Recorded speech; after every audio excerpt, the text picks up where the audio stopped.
Salut tout le monde, j'espère que vous allez bien. Hey, Julie Dupuis, show numéro 6 sur Twitch. Yes, Sylvain Paré. On est ici, pourquoi? C'est le show Exposé.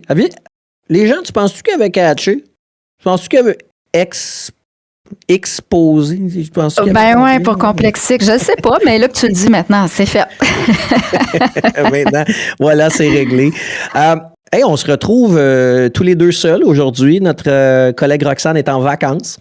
Ben oui, en vacances, chez des clients, écoute, elle est partout, elle est VIP. Ben oui, c'est ça. Ben c'est correct. Les gens ont le droit de prendre des vacances de temps en temps. Ben, en fait, c'est intéressant qu'on parle de vacances, les vacances de Roxane, parce que d'une certaine façon, aujourd'hui, dans notre sujet, on va pouvoir refléter ça dans notre sujet, le fait que, est-ce que, justement, des fois, ça peut être intéressant que les gens prennent des vacances, puis nos dirigeants d'entreprises au Québec, au Canada, en Amérique du Nord, je pense qu'il y aurait tout intérêt à prendre des vacances once in a while, puis arrête de faire cette face-là.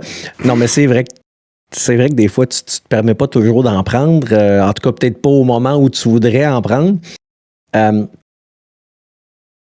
Parce qu'aujourd'hui, on va parler de cette rigidité que les entrepreneurs, les dirigeants d'entreprise peuvent avoir sur tout ce qui est le côté, l'aspect économique, plutôt que d'être concentrés sur une flexibilité au niveau du bien-être, tu sais, au niveau de leur flotte. Parce que là, c'est ça, là, des fois, là, j'ai comme l'impression que les dirigeants dans nos organisations pensent que les humains qui sont dans leur entreprise, c'est une flotte de chars. Ben, là, on appelle ça des ressources humaines. Il faudrait changer le titre. On en a déjà parlé dans la première émission, mais oui. C'est pas des ressources, c'est des gens. Donc, oui, c'est des ressources techniquement pour des produits et services, mais je veux dire, on gère des humains. Tout à fait. On gère des humains. On gère des humains, puis on veut, je le disais, là, on veut essayer. On veut pas essayer. On veut que nos dirigeants, soient plus conciliants, qu'il y ait plus de flexibilité. Comment on peut faire pour jumeler l'aspect économique puis l'aspect justement de nos ressources humaines? Ces ressources-là qui font que notre organisation va avoir du succès. Puis on en a parlé là à maintes et maintes reprises dans les 5 premiers shows. Avoir du succès, atteindre ses objectifs au travers de différentes choses. Oui, différents aspects à l'intérieur de l'organisation. Mais comment est-ce qu'on peut faire pour que nos dirigeants, aujourd'hui, lâchent l'aspect économique, puis on va-tu faire nos chiffres, puis on va-tu avoir du succès, Oui, mais si tu t'occupes pas de ta gang, comment est-ce que tu peux espérer continuer à atteindre tes objectifs? Fait que, comment tu vois ça, toi, Julie, toi-même, directrice générale d'une entreprise? Bien, en fait, tu sais, cette discussion-là, elle part de l'article qui nous dit est-ce que les dirigeants sabotent, dans le fond, les transformations en entreprise. Donc, est-ce que les dirigeants, dans le Harvard Business Review, qu'on aime beaucoup, est-ce que les dirigeants sont des obstacles à la transformation des entreprises? Puis, tu sais, oui, les dirigeants sont des obstacles. Puis, je te dirais que quand on est dans la petite entreprise, la PME québécoise typique, généralement, on est face à un dirigeant opérateur. Fait que, tu sais, c'est quelqu'un qui a été sur le plancher, qui fait partie, tu sais, des opérations. Donc, c'est sûr que, oui, l'aspect économique est super important parce que tu as les 2 yeux dedans, tu as les 2 mains dedans. Puis, tu sais, je sais pas si les gens en savent, mais quand on part une business, quand on est en affaires, une PME même qui existe depuis 15-20 ans, moi, je me souviens, un de mes anciens patrons m'a déjà dit, on fête notre 20e anniversaire, je peux pas croire que j'achète une nouvelle succursale puis que je doive encore signer la garantie de ma maison quand j'achète une nouvelle succursale après 20 ans. Fait que, tu sais, cette réalité-là d'être intimement liée au côté économique de l'entreprise, parce qu'on met en garantie nos biens personnels, bien, c'est sûr que ça cause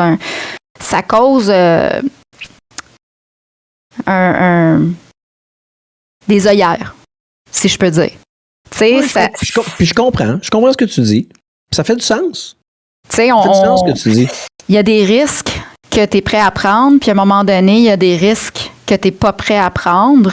Puis il y a des moments où est-ce que ça va très bien, puis il y a des moments comme dans les 5 dernières années avec la COVID, avec l'économie qui n'a pas bien été, ainsi de suite. Ça a été dur là, sur les PME. Fait que c'est sûr que oui, les dirigeants sont des obstacles, puis on le voit partout à toutes les grosseurs d'entreprise. Là. Les dirigeants, quand on parle des PDG, les gens qui sont très, très proches des opérations, souvent, ils vont avoir un regard teinté. Ils sont trop proches de l'arbre, ils ont de la misère à voir la forêt. Puis, leur propre barrière limitante va empêcher certaines transformations. Puis, tu sais, Sylvain, des fois, on est avec des directeurs, puis ils nous disent, le problème vient d'en haut. Tu sais, ça vient d'en haut. Fait que là, on est comme, OK, ben comment est-ce qu'on va travailler avec la strate de directeur pour que ça puisse se passer en bas, puis convaincre en même temps en haut d'embarquer dans ces transformations-là. Puis, tu sais, là, on est à la croisée des chemins, là. On a plein de dirigeants que c'est des baby-boomers sur le bord de prendre leur retraite. Ils ont une culture de travail qui est différente. Fait que, tu sais, à un moment donné, quand tu es rendu dans la soixantaine, sur le bord de laisser les rênes puis de t'en aller à la retraite, t'as peut-être pas le goût de changer les affaires non plus. Tu sais, on va se le dire, là. T'as peut-être pas le goût d'embarquer dans ce chaos-là de transformation parce que t'es bien, parce que toi, t'es sur le phase-out. Fait que, tu sais, fait que c'est des enjeux, là, effectivement. Il y a une partie qu'il faut lâcher le morceau, puis il y a une partie qui est culturelle, là, à mon sens. Mais ça fait pas justement partie des bonnes pratiques et de ce... Comment je dirais ça? De cette conscience que devrait avoir le dirigeant. Tu sais, tu dis, puis là, je veux faire l'avocat du diable, bien évidemment. Tu dis, ouais, mais là, moi, je t'en phase out. Tu sais, mon entreprise, je vais la céder dans 3-4 ans. J'ai-tu vraiment le goût de m'engager dans une transformation qui va amener une culture différente dans mon organisation? Mais pour moi, là, ça fait partie de la conscience, ça fait partie du leg, ça fait partie de ce que tu devrais réfléchir et dire, est-ce que je suis en 2025, je suis un dirigeant, je dois être conscient de ce qui se passe dans le monde, je dois être conscient de ce qui se passe ailleurs pour être capable de m'assurer que mon organisation va continuer, va avoir une pérennité, va avoir du succès. J'ai 100 personnes qui travaillent pour moi. Je veux pas que ces gens-là soient à la rue demain matin et qu'ils n'aient plus d'emploi. Là. Attends, là, m'a posé une question. Attends. Toi, là, ouais, tu manges-tu du McDo? Ben oui. Puis tu le sais que c'est pas bon? Ben oui. Puis t'en manges quand même? Ben oui. Ben ouais. Fait que c'est ça. Fait qu'on a beau connaître les bonnes pratiques, ça veut-tu dire qu'on va les mettre en application? Ça veut pas dire ça. Puis quand on rentre dans... J'en mange pas beaucoup, là. Non, mais t'en manges quand même, tu sais. Oh, mais c'est correct. Je comprends ce que tu dis. Mais je comprends ce que tu dis. Mais puis attends, là, m'a t'amener plus loin, là. Ouais, vas-y. C'est de la... Dans la pyramide de Maslow, là, tu sais, on est dans les besoins primaires à la base, là. Mm-hmm. Puis le changement, c'est de l'insécurité. Fait que ça vient bousculer la base de notre pyramide dans nos besoins psychologiques. Fait que, tu sais, quand tu dis, on veut créer de la pérennité, on veut, tu sais, on a 100 personnes qui travaillent pour nous, on veut avancer, on veut que ça se transforme, on le veut. Mais est-ce qu'on le veut vraiment? Est prêt à faire, tu sais, à aller dans nos insécurités, à travailler sur des angles qu'on n'a jamais travaillé. Puis là, Sylvain, je t'apprendrai rien que le style de gestion de quelqu'un qui est gestionnaire depuis 40 ans, c'est pas pantoute le même style de gestion de quelqu'un qui sort de l'université aujourd'hui. Fait que, tu sais, on parle de changement de comportement. Fait que j'ai-tu le goût, moi, à 63 puis 64 ans, de prendre un coach qui va me dire, là, il faut que tu fasses du leadership collaboratif, il faut que tu communiques, il faut que tu sois empathique. Il n'y a peut-être pas le goût, tu sais, à 63, 64 ans, de se remettre en question dans son style de gestion parce que ça demande un très grand effort de faire ça. Fait que c'est pour ça que le monde surfe sur, tu sais, qu'est-ce qui est là. Puis c'est pour ça que les transformations prennent forever à arriver parce que on surfe sa vague jusqu'à temps que ça casse. Mais tu sais, on surfe sa vague. Mais je comprends. Je comprends ce que tu dis, puis ça fait du sens. On est tous humains. Puis tu sais, quand je pogne les nerfs en disant crime, il il faut être conscient, il faut être responsable. Je suis conscient qu'on est tous humains, puis que tu t'es peut-être donné pendant 30, 35, 40 ans dans ton organisation, dans ta business, puis que là, tu as le goût d'une petite retraite dorée, profiter de la vie avec ton conjoint, ta conjointe, les enfants, les petits-enfants. Je comprends ça. Je sais, puis moi, peut-être que je suis trop idéaliste, puis je voudrais qu'on ait tous cette conscience-là. Pour moi, là, on peut pas chialer sur notre société puis comment les choses vont si nous-mêmes, on fait pas quelque chose pour essayer de l'améliorer puis d'amener les choses à un autre niveau. Puis dans nos organisations, quand on parle de transformation organisationnelle, qu'on veut amener une culture différente, bien, je pense qu'à la base, ça commence par nos leaders. Tu sais, tu l'as dit tantôt. Parfois, là, Julie, on va dans les organisations, puis les gens nous disent « Ouais, mais ça vient d'en haut. » Puis des fois, on leur dit « Hey, attends, mon chum, là. Ah oui. Ça peut pas toujours venir d'en haut, là. Il faut que tu te responsabilises. Il y aura toujours un en haut puis un en bas, mais la réalité, c'est qu'il y a plein de choses que tu peux faire à ton niveau, là, tu sais. Puis on se donne comme excuse. Ça vient d'en haut, des fois, pour pas rien faire, tu sais. Je suis d'accord avec toi, mais aujourd'hui, quand je regarde l'article du Harvard Business Review, on parle des dirigeants, des leaders. Puis aujourd'hui, j'ai le goût de dire, ben oui, des fois, ça vient d'en haut. Puis le dirigeant qui est en haut, qui engage, c'est drôle là, parce que l'article commence en disant « Je démissionne ». Parce qu'on engage des superstars dans nos organisations pour espérer que ces gens-là vont faire des changements importants au niveau organisationnel. Puis on les encadre pas, on leur donne pas d'outils, puis le dirigeant, il reste les deux pieds sur le pouf en attendant que ça se passe. Mais ça n'arrivera pas. Ça n'arrivera pas parce que tu ne donnes pas les outils à ta personne. Ben, pas juste ça. La transformation organisationnelle, là, c'est toute une bébite en soi, puis ça a un côté humain plus important que le système. Le système, c'est facile, là. Tu sais, quand tu veux changer un système dans une organisation, tu fais un mapping des opérations, là, tu arrives, tu identifies ce que tu veux changer, parfait, là, bingo, c'est réglé, on s'en va là, c'est sûr que ça prend ça. Attends une minute, là. Il faut que tout le monde embarque puis que tout le monde suive. C'est pas la même stratégie, c'est pas la même posture que tu vas prendre, c'est pas les mêmes actions. Ça prend du temps, ça prend de la détermination, ça prend de la résilience, ça prend de la patience, ça prend un côté empathique important, ça prend un bac en psychologie pour comprendre que je vais en avoir au moins dans la courbe de distribution, là, c'est à peu près 20% du monde là, qui vont boquer. Donc, qui vont dire... Moi, là, je veux rien savoir, j'embarque pas. Il y en a 20%, une personne sur 5. Mais le problème, c'est qu'on fait rien avec eux autres. Puis là, ils viennent polluer les autres. Puis après ça, on se demande au bout d'un an pourquoi on a juste 30% du plan qui a été déroulé au lieu du 100% du plan. Bien, c'est pas compliqué. C'est pas juste le système. C'est principalement les humains, comment est-ce qu'ils vont vivre le déploiement de ce système-là. Puis ça prend des grandes capacités en intelligence émotionnelle pour être capable de rouler ça. Fait qu'il faut s'intéresser à ça pour comprendre comment les dynamiques vont se jouer, puis faire les bonnes interventions. Ça c'est certain. Sinon, ben, tu peux tout saboter, là.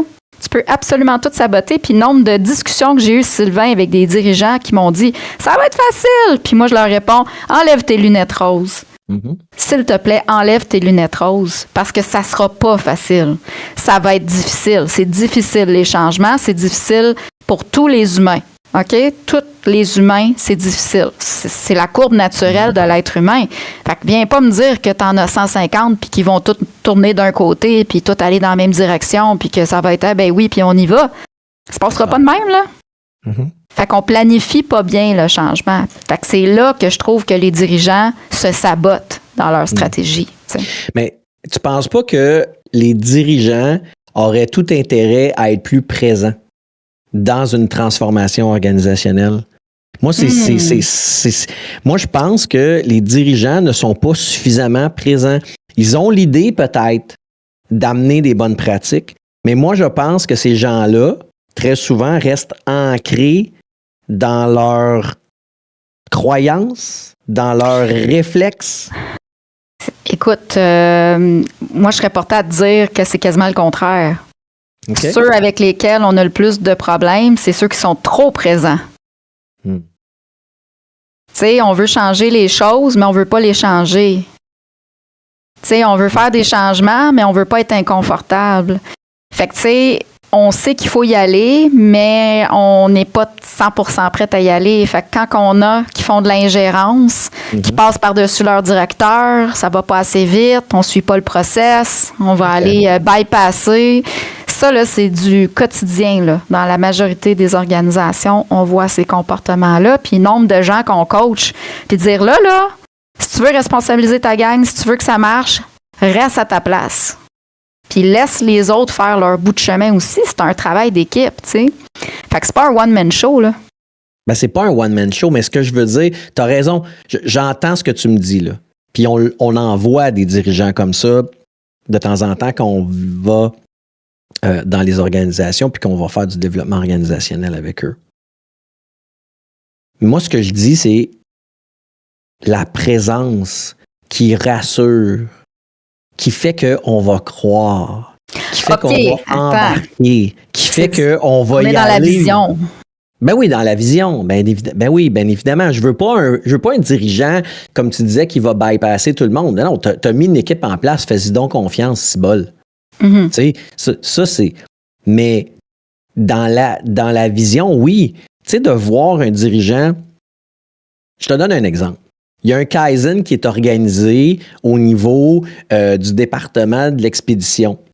Puis là, on invite bien évidemment des gens d'un peu partout dans les différentes strates de l'organisation parce que tout le monde, de près ou de loin, touche à l'expédition. OK?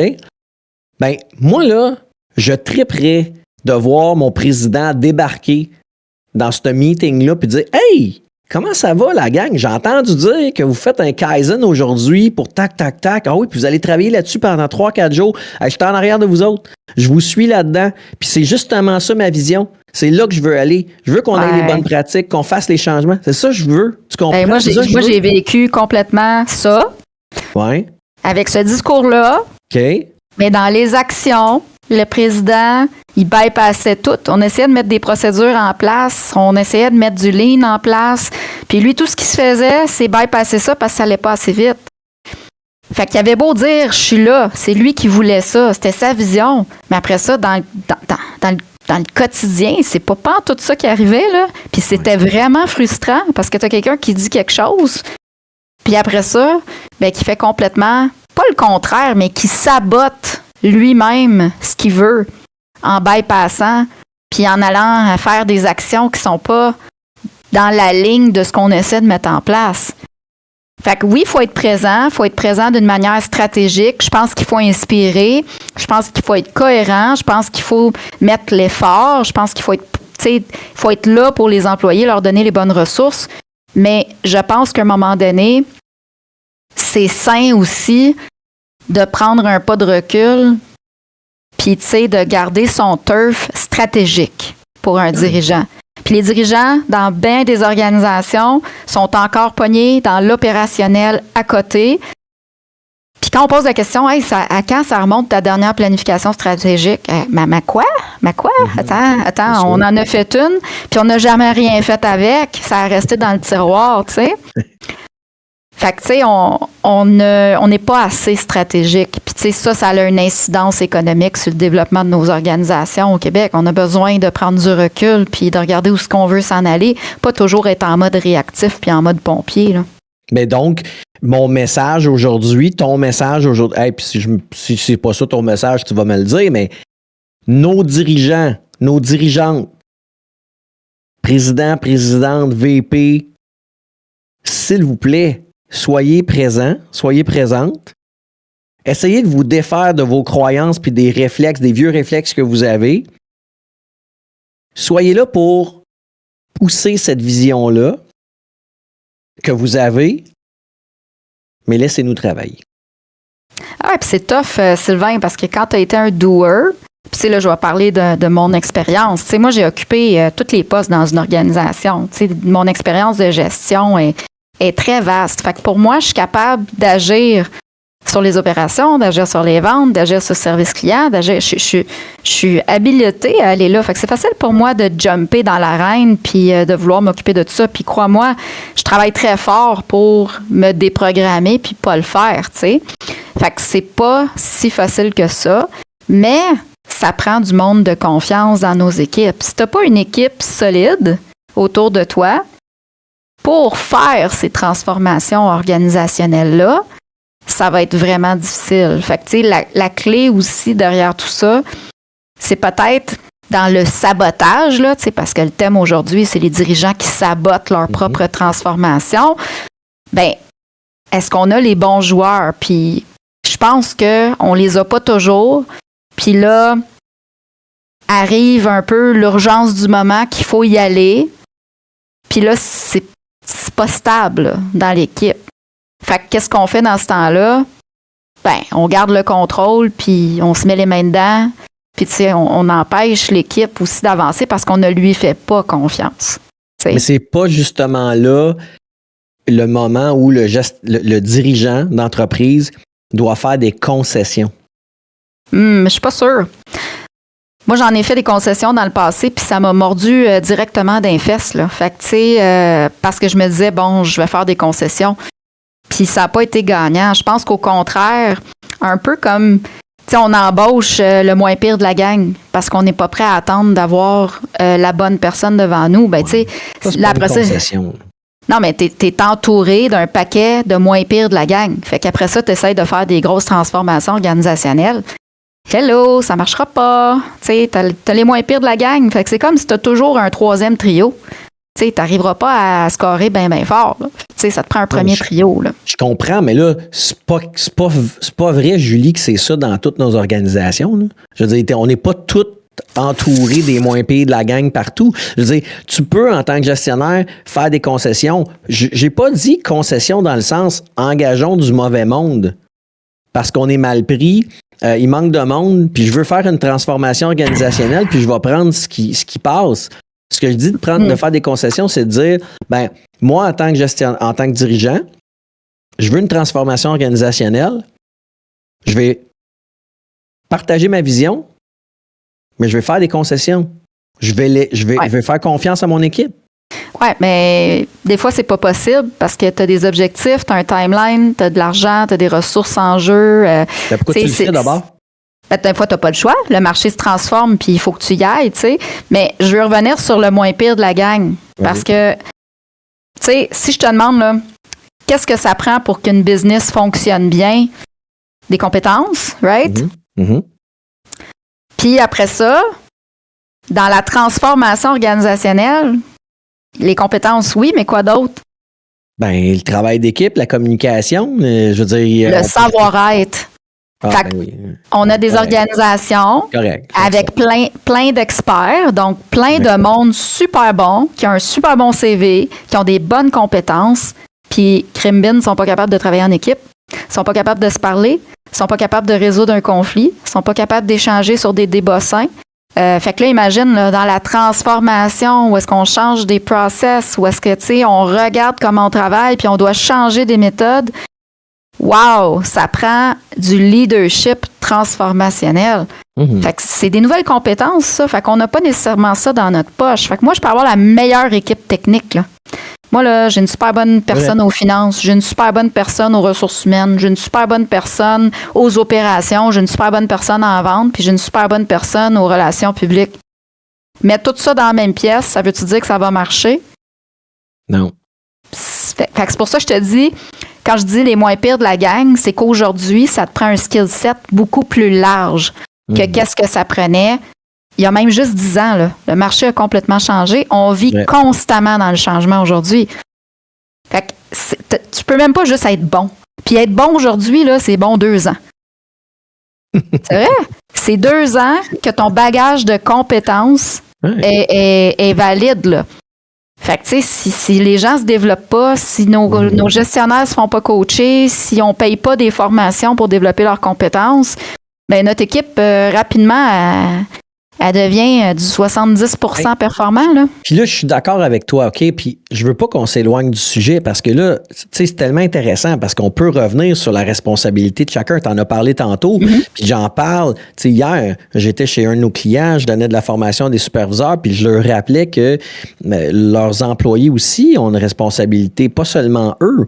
Fait que là, tu sais, on pourrait s'étendre là-dessus, mais je veux revenir vers la transformation organisationnelle puis le sabotage que nos dirigeants peuvent en faire. Puis des fois, j'imagine qu'ils se sabotent sans même s'en rendre compte, là, parce que ils sont dans leur dans leurs réflexes, sont dans leurs croyances. Ils ont toujours fait ça de même. Puis ils changeront pas. Puis ils s'en vont à la retraite. Puis c'est pas grave. Colin, il y a quelque chose d'autre qui s'en vient après. Puis une des choses qui s'en vient après, Julie, tu sais quoi? L'intelligence. Non, pas le chaos. Mais ça aurait pu, là. J'aurais pu dire ça. Mais c'est pas ça. J'ai le goût de te dire, l'intelligence artificielle. Ben oui. Puis ça va être encore plus de ça, là. Ça va être encore plus débile, Julie. Parce que là, l'intelligence artificielle arrive. Qu'est-ce qui va se passer avec les humains? Ça va être... Moi, je te jure, là, ça me fait peur. Le désengagement qu'on va vivre par rapport à l'intelligence artificielle et la place qu'elle va prendre dans nos organisations, ça m'inquiète énormément. Fait que les dirigeants vont devoir être prêts à ça, là. Ben, c'est pour ça qu'on parlait dans notre dernière masterclass, tu sais, de faire un peu l'audit des compétences de notre gang pour voir où est-ce qu'on a besoin de mettre du temps puis des ressources pour notre équipe et de la formation pour les amener là. Mais oui, si on n'a rien fait encore en ce sens, on est définitivement en retard. Puis on a beau avoir peur, c'est inévitable. C'est comme payer ses impôts, ça va arriver. Fait que, tu sais, nous autres, on est tous allés se former en copilote, là, pour travailler avec ça. Puis, tu sais, est-ce que ça me fait peur, l'intelligence artificielle? Ben oui. C'est sûr que ça me fait peur, puis je regarde ça, puis je me dis, my God, ça va nous rendre donc bien débiles, puis paresseux, tu sais, d'avoir toutes les réponses au bout des doigts, puis ça m'inquiète pour mes enfants, puis la transformation du marché du travail. Mais une chose que je sais, c'est que quand on a peur de quelque chose, on peut soit l'adresser ou soit l'éviter. Puis si tu l'évites, ben ça va juste gonfler encore plus gros, puis tu vas manger le mur d'en face assez vite, là. Fait que, tu sais, les peurs qu'on a, ben il faut les affronter, il faut se faire des plans, il faut se faire des stratégies. Puis, tu sais, il faut avancer. Là. Je m'excuse, je te coupe, mais là, il faut que je te pose la question, Julie. Quand tu dis, là, quand on a peur, il faut avancer, il faut se faire des plans, à qui tu t'adresses? Parce que, tu sais, on parle de sabotage, que les dirigeants peuvent faire ça. Mais moi, à qui tu t'adresses? Oui, je comprends que c'est tout le monde a une responsabilité au sein de l'organisation. Tout le monde est imputable. OK? Ouais. Peu importe le poste. Mais là, aujourd'hui, là, à qui tu t'adresses quand tu dis, quand on a peur, ben il faut foncer, il faut changer les choses. J'espère que les dirigeants sont conscients de ça. Là. Tout le monde. That's it. Si tu n'es pas prêt à changer tes façons de faire, ça va faire mal. Mais on a de la misère à changer dans nos propres vies, Julie. Ben, c'est pour ça que je te dis que ça a l'air facile, mais c'est pas facile pantoute, là. Puis je m'inclus là-dedans, là. Je suis pas au-dessus de la mêlée, là. Des fois, quand c'est le temps de faire le changement dans ma propre vie pour X raisons, je trouve ça difficile. Mais ce sont des choses qui m'inquiètent. Ben, c'est facile de dire, hey, on a besoin de changer ça. T'sais, c'est facile de dire ça, on peut le reconnaître facilement. Puis, en tant que gestionnaire ou dirigeant, il y a des goulots d'étranglement. Il faut changer ça. Je veux dire, c'est facile à diagnostiquer. Mais ça, c'est la partie la plus facile, là. Ben oui, bien évidemment. Après ça, c'est comment qu'on le fait, par quel bout qu'on le prend, comment qu'on va s'y prendre, puis c'est quoi qu'est-ce qu'on va échapper là-dedans? Parce que, honnêtement, on va en échapper. Puis, on a juste à prendre les statistiques là, au niveau des acquisitions. Fusion-acquisition. 2 entreprises qui fonctionnent super bien. Bon, on met ça ensemble, puis on se dit, on décolle. Combien de ressources on perd dans cette transformation-là? parce que les gens ont peur, puis sont pas rassurés, puis ça va trop vite. Qu'on les échappe, il y a mieux aller travailler ailleurs que de vivre la transformation, tu sais, là où ils sont. Oui, mais c'est peut-être pas qu'ils veulent aller. Je m'excuse encore une fois, Crime, je suis pas fin aujourd'hui, je te coupe, là. Mais je m'excuse, mais c'est peut-être pas qu'ils veulent aller travailler ailleurs nécessairement. C'est parce que parfois, Colin, ils veulent, mais on leur donne 0 outil. Je suis d'accord avec toi. C'est pour ça que je te dis, tu sais, c'est une responsabilité partagée, mais tu sais, il faut faire une meilleure gestion du changement. Puis après ça, il faut que les gens soient ouverts à changer. Tu sais, il y a comme une équation, là. Il y a une responsabilité qui est partagée là-dedans, mais tu peux pas t'en aller chez vous aujourd'hui puis penser que je vais surfer sur mon diplôme que j'ai eu en 97, là. Je me mets jamais à jour. Je participe pas à rien. J'ai pas de communauté de pratique. Je vais pas checker de vidéos sur YouTube pour apprendre comment les bébelles fonctionnent. Puis penser que tu vas être bon dans ce qui s'en vient.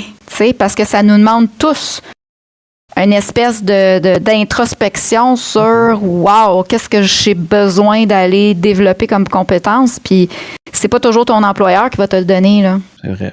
Ben nous, chez Complexix, en tout cas, on peut certainement aider les dirigeants. Définitivement, on peut aider les gens des ressources humaines à la préparer, cette transformation-là, puis à préparer leur monde, leur superviseur, leur chef d'équipe à être prêt, préparer à être prêt. Ah, c'est correct. C'est correct. C'est vendredi. C'est vendredi. Mais définitivement qu'on peut les amener là. Comment? Assez simple. Nous, là, on offre des masterclass, puis j'ai le goût de prendre quelques instants pour vous parler de notre masterclass du 4 décembre prochain. Masterclass superviseur. Ça va être vraiment très intéressant. Si vous avez le goût, en tant que partenaire RH, en tant que gestionnaire, dirigeant, peu importe là, c'est quoi votre rang hiérarchique, connectez-vous à nous autres de 9h à 11h. Ça dure 2 heures. Puis on va vous donner des petits trucs sur comment vous pouvez vous transformer, comment vous pouvez atteindre un autre niveau. Mais là, c'est pas des grands concepts là, qui datent de 1972. Puis que, non, on va vous faire du storytelling, on va vous parler de trucs concrets, comment vous pouvez faire une différence dans vos organisations avec la masterclass superviseur le 4 décembre prochain. Alors, c'est la dernière de l'année de nos très populaires masterclass gratuites. Jeudi, le 4 décembre, de 9h à 11h, en direct sur Zoom. Vos inscriptions sont requises. Il sera question de comprendre votre rôle de superviseur.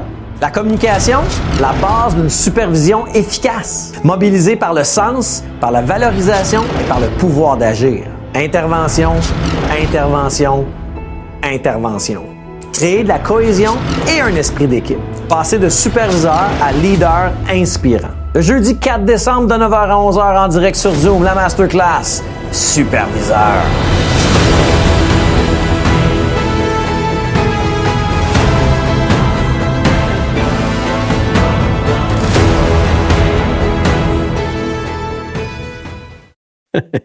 Hey, moi, de boire en collant, là, c'est vraiment cute.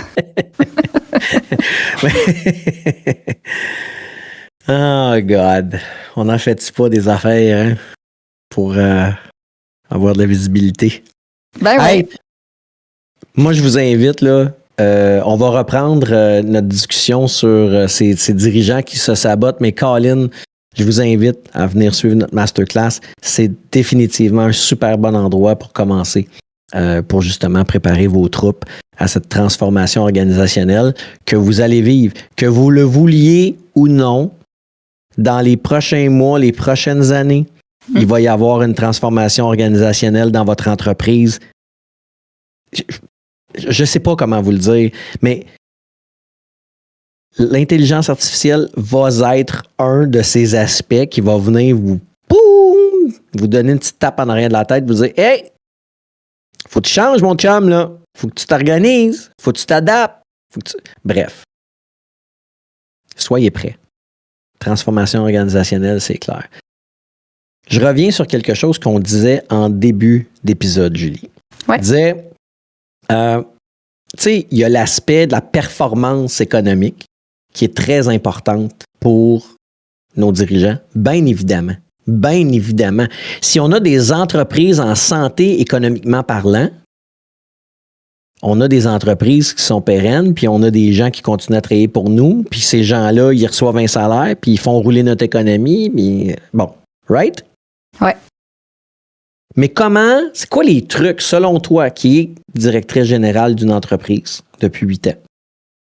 C'est quoi les trucs que le dirigeant, la dirigeante doit utiliser pour accompagner et supporter son équipe pour qu'il y ait cet aspect humain qui vienne se jumeler à l'aspect de performance économique?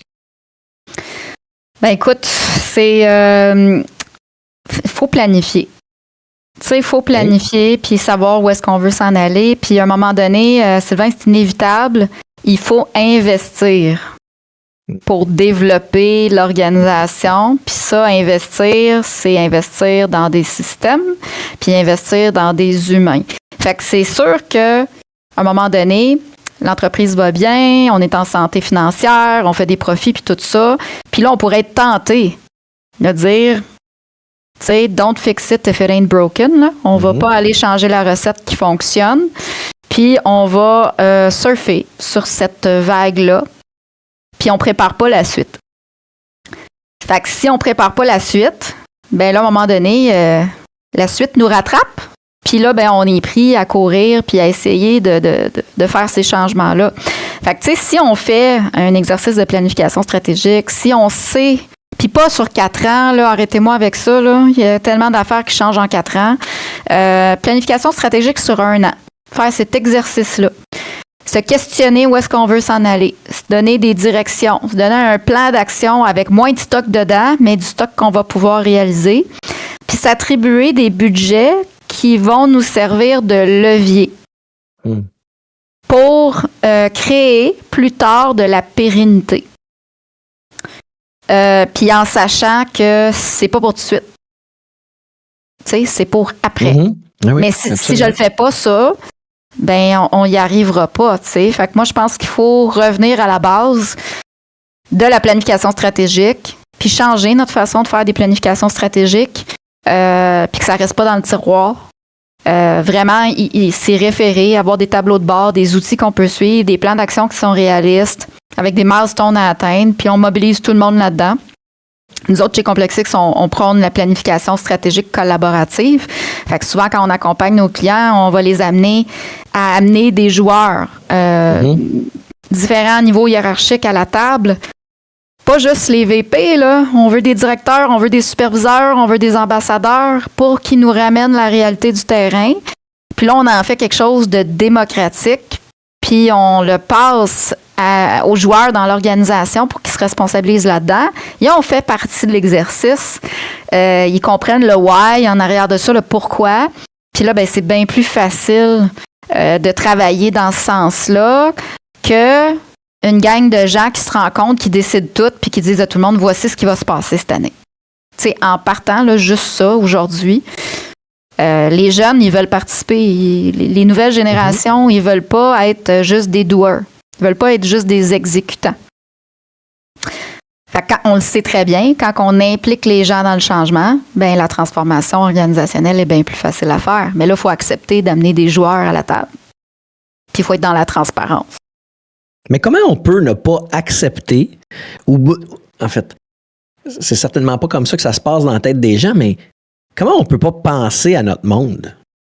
Il me semble que c'est avec eux autres qu'on travaille. Quand tu prends des décisions là, high level, là, ben, ça reste high level, surtout si tu ne communiques pas en plus. Parce que c'est ça souvent qui arrive. Les décisions se prennent dans les hautes sphères de l'entreprise. Oui, mais comme je te dis, Sylvain, c'est facile là, de dire on a besoin de ça. Là. Tu sais, je veux dire, ça, c'est le bout de facile. Mais il y a un disconnect. Il y a vraiment un disconnect entre ce qu'on veut accomplir, le temps que ça va prendre pour l'accomplir, puis ce qu'on va avoir besoin de faire pour l'accomplir. Puis, tu sais, moi, quand je parle à plusieurs dirigeants, ils me disent tout le temps, ben oui, les gens vont embarquer parce que c'est ça, là. C'est évident que c'est ça que ça prend pour l'organisation. Mais attends une minute, what's in for them? Exact. Puis là, on est là, puis on dit, hey, l'organisation est rendue là, on a subi une belle croissance, on s'en va à l'international, on a augmenté notre production. Ça, c'est toute l'organisation.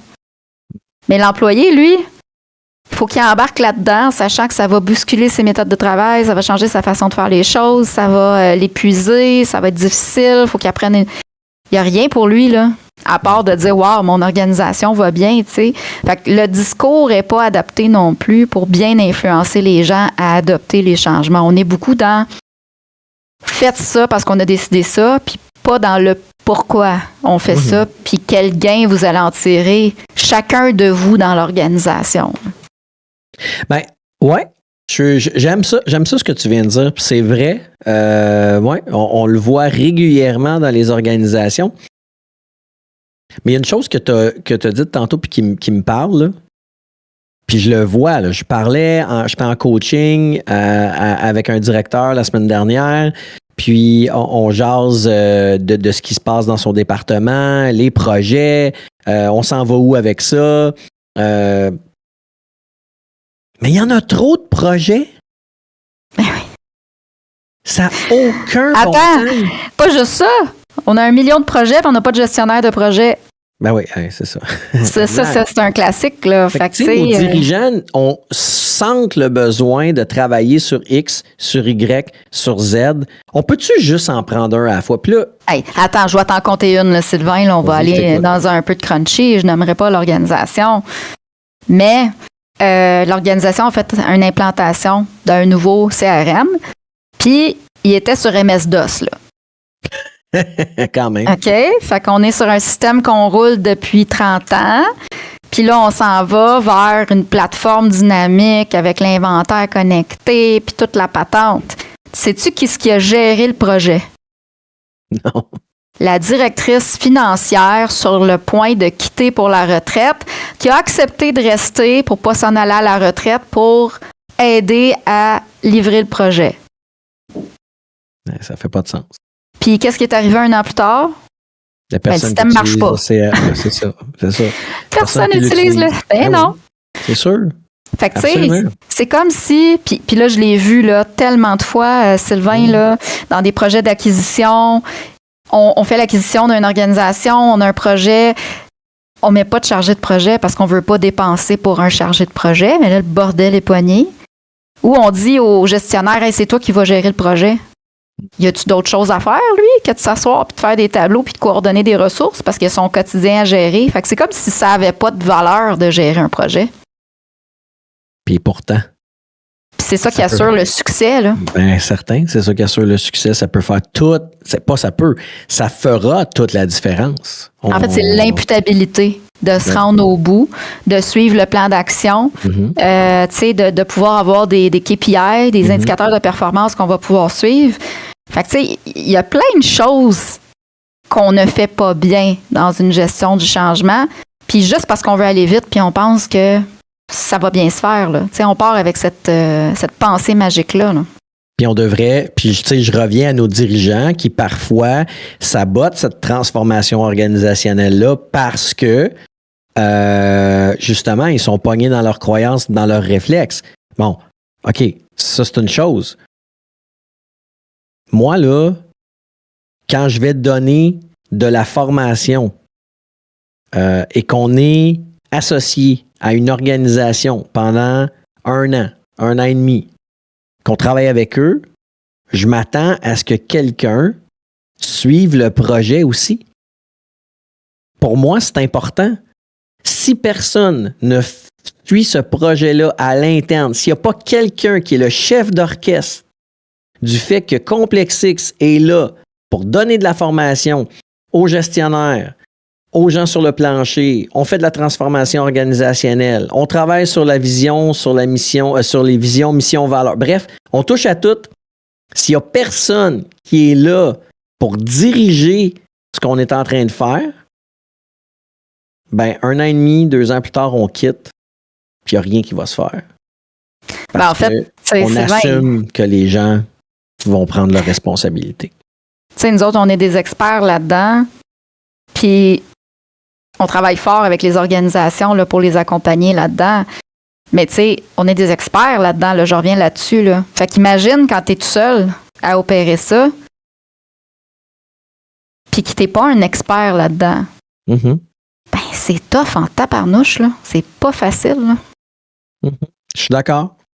Le temps avance, puis allons avec une question qui est plus difficile.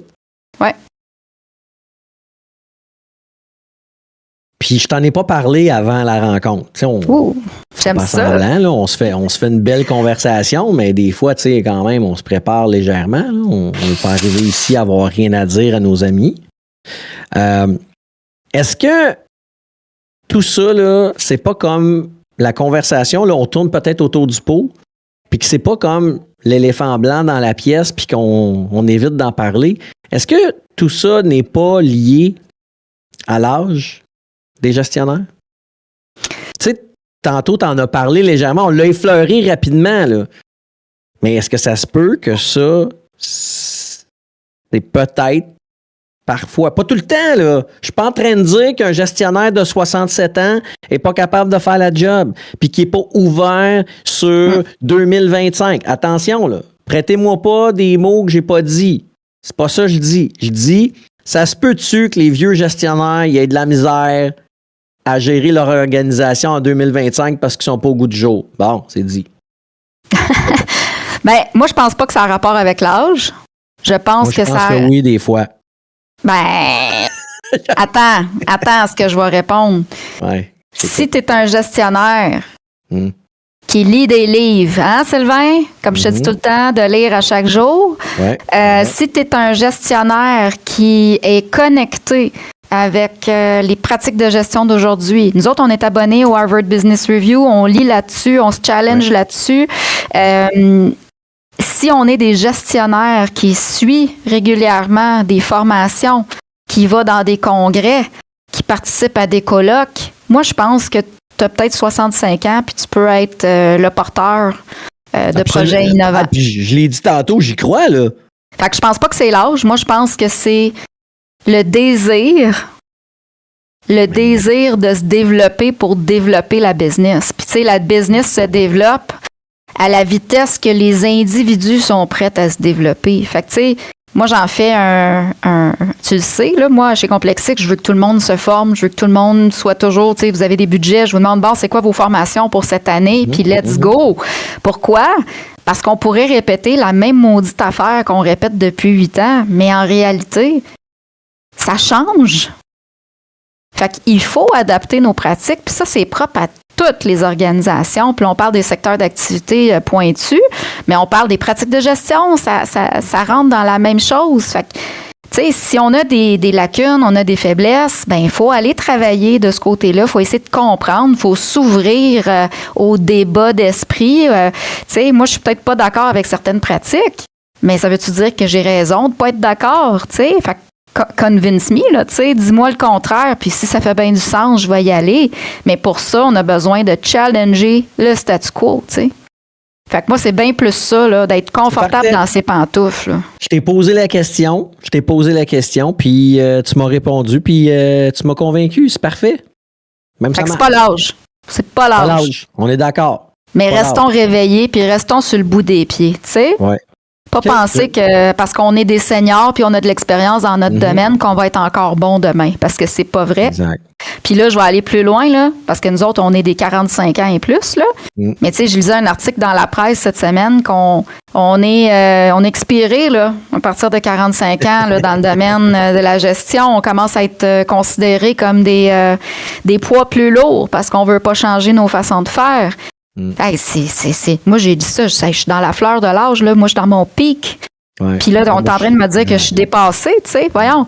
Fait qu'on a peut-être cette réputation-là, plus on vieillit, d'être rigide, de ne pas vouloir changer façon de faire. Mais là, si on ne vous a pas convaincu aujourd'hui là, qu'il faut embarquer puis il faut y aller, là, ben, je suis d'accord avec toi. Dire, je posais la question tantôt, puis je fais mon frustré, puis tout, mais tu sais, je suis d'accord avec toi. L'âge, c'est pas un enjeu. Je veux dire, tu peux avoir 65 ans puis être quelqu'un de fucking allumé, puis capable de suivre la parade, puis d'être bien au courant de ce qui se passe en 2025. Là. je suis tout à fait d'accord avec toi. Puis je le dis parce que j'ai 51 ans, puis je me passe pas dépassé, puis je continue à lire, à me former, puis on développe du contenu ici, tout le monde ensemble, pour essayer justement d'amener une vision différente à nos clients. Fait que, tu sais, moi, là, quand quelqu'un me dit que je suis dépassé après 45 ans, tabarnouche, tu sais, on pourrait bien retourner ça vers les jeunes, puis, tu sais, puis ça, encore une fois, c'est pas nécessairement vrai, mais on entend les jeunes, tu sais, ils ont pas le goût d'en faire plus, ils veulent pas travailler trop fort. Puis ça, je parle pas de travail comme tel, de dire je vais faire mes heures, de travailler pour en apprendre plus, pour être plus connaissant.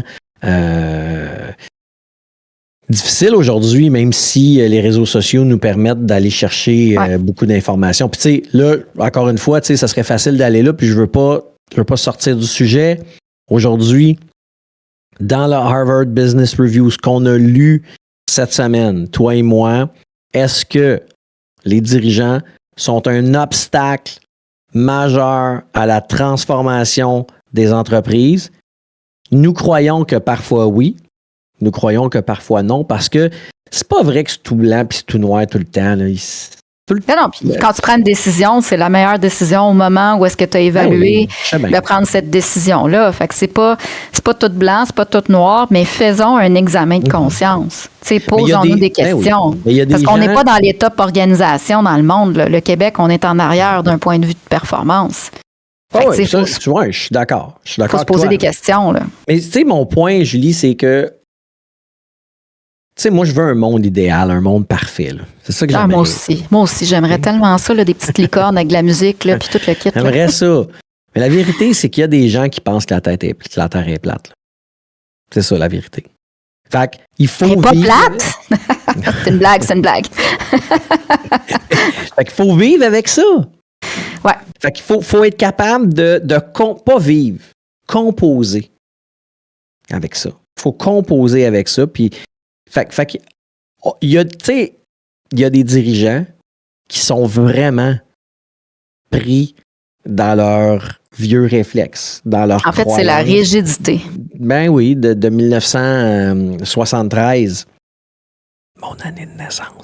Mais il y a des gens qui datent de 1973 puis qui ont cette ouverture-là. Fait que, est-ce que les dirigeants sont toujours des obstacles majeurs à la transformation organisationnelle? Je ne crois pas. Je ne crois pas parce que... Non, puis je vais te faire un... Mais en fait, je ne crois pas. La réponse, c'est non. Tu sais, je veux pas donner une formation, mais tu sais, plus on vieillit, plus on cristallise nos façons de faire. Puis, tu sais, nous, on parle souvent de neuroplasticité dans nos formations parce qu'on le sait aujourd'hui qu'à tout âge, on est capable de développer des nouveaux circuits neuronaux. Donc, on est capable d'apprendre, on est capable de se développer. Puis tout ça nous garde en meilleure santé cognitive aussi. Fait qu'on a tout intérêt en 2025, quand on ne sait plus à quel âge on va prendre notre retraite parce que les loyers vont coûter 6 000 $ par mois quand on va être rendu là. Tu sais, est-ce qu'on peut déjà se dire, ben, regarde, on va investir sur notre développement, on va investir sur notre ouverture. Puis quand je dis investir, c'est pas nécessairement de l'argent, là, c'est du temps, c'est des lectures, c'est de se remettre en question. Fait que c'est de se mettre dans cette posture-là, puis ça va donner des résultats. Là. Mais de se remettre en question, je pense que l'article montre bien en plus. C'est un article du Harvard Business Review France.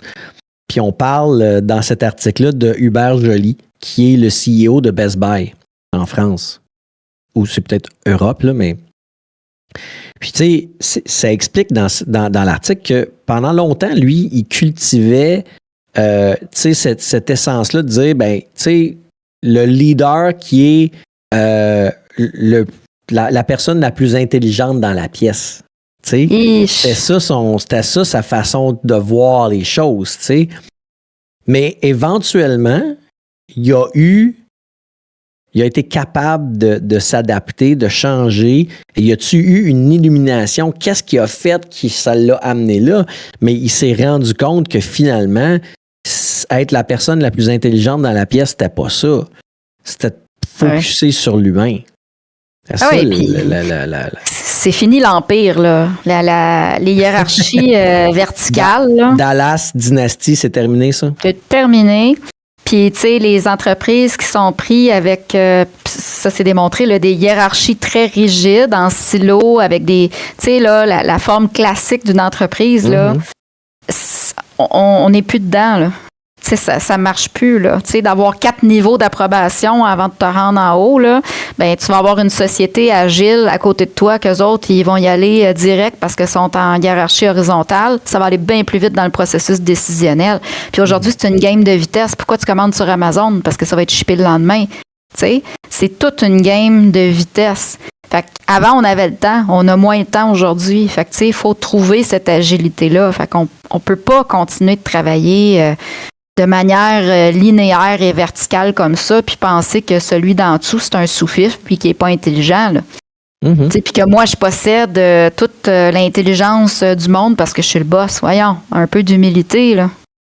Absolument. Ben, je pense que, tu sais, moi, j'ai toujours travaillé personnellement d'une façon très, très simple. C'est-à-dire que plus mon équipe est forte autour de moi, plus moi, je vais réussir à shiner d'une certaine façon. Tu sais. Oui, mon patron s'attend à des résultats de moi. Parfait, pas de problème. Mais est-ce que je suis capable de faire ça tout seul? Ben non. Puis est-ce que je suis capable d'avoir toutes les meilleures idées du monde tout seul? Ben non. Ça prend une équipe forte. Ça prend une équipe forte autour de nous pour être capable, justement. Puis ça, là, Julie, j'en vois encore régulièrement dans les organisations qu'on visite, malheureusement.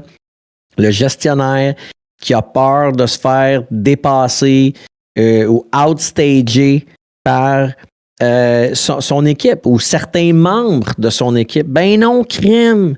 Laisse-les avoir cet élan-là de créativité, d'innovation qui va permettre justement à ton département ou à l'organisation d'aller à un autre niveau. Moi, c'est comme ça que je le vois. Je pense que les dirigeants d'entreprise, ils sont pas PDG pour rien. Puis encore, Marc, il y en a qui sont PDG, CEO, CFO, et peut-être qu'ils ne devraient pas être là. Mais on l'a vu dans nos scandales des derniers mois, là, avec. On l'a vu en masse au Québec, là. Exactement. Mais je pense que c'est des exceptions. La plupart du temps, les gens sont là pour les bonnes raisons. Cependant, il faut s'assurer que on a une équipe forte autour de nous qui va nous permettre de shiner. C'est exactement ça qui t'arrive, Julie. Tu as une équipe forte autour de toi. C'est quoi mon gauge, moi? Oui, vas-y donc. Ben moi, je suis capable de prendre des vacances puis fermer complètement mon téléphone cellulaire puis de ne pas regarder mes courriels pendant... Attention, les amis, 3 semaines, j'ai aucun problème à m'en aller. Bon, là, je peux pas y aller, j'ai mes enfants à m'occuper, mais je pourrais très bien partir, fermer mes choses, puis tout continuerait de rouler. Puis ça, pour moi, comme dirigeante, c'est le succès. Parce que si je suis indispensable dans tout, j'ai rien réussi, là. J'ai pas élevé mon équipe à un niveau supérieur. Là. Hey, le show numéro 6, Julie, tire à sa fin.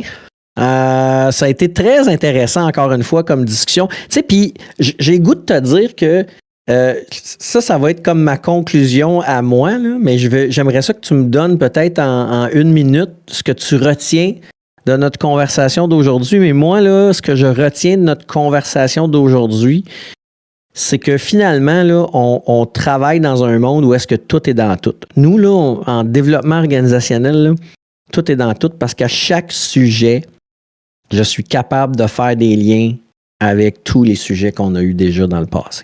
Fait que, si toi, là, tu retiens quoi en 1 minute de ce qu'on a parlé aujourd'hui? Ben, qu'on peut être notre plus grand saboteur de succès. Ça commence par nous. Responsabilisation, nos comportements, nos actions, notre planification. Fait que si dans l'organisation, on veut que ça fonctionne, il faut être capable de se faire confiance, il faut être capable de donner de l'imputabilité, il faut être capable de se mesurer, puis d'avancer tout le monde ensemble avec une vision qui est claire. Fait que, tu sais, moi, je pense que oui, on peut se saboter, mais je pense qu'on peut très bien réussir si on s'en va dans la même direction. Puis, tu sais quoi, j'ai le goût de terminer avec ça, là, mais ce que tu as dit là, c'est très, très sage. J'aime ça. Puis, j'ai le goût de dire, les gens, ce que vous venez d'entendre de Julie, là, c'est aussi vrai dans la vie de tous les jours. Dans vos vies personnelles, là, c'est aussi vrai.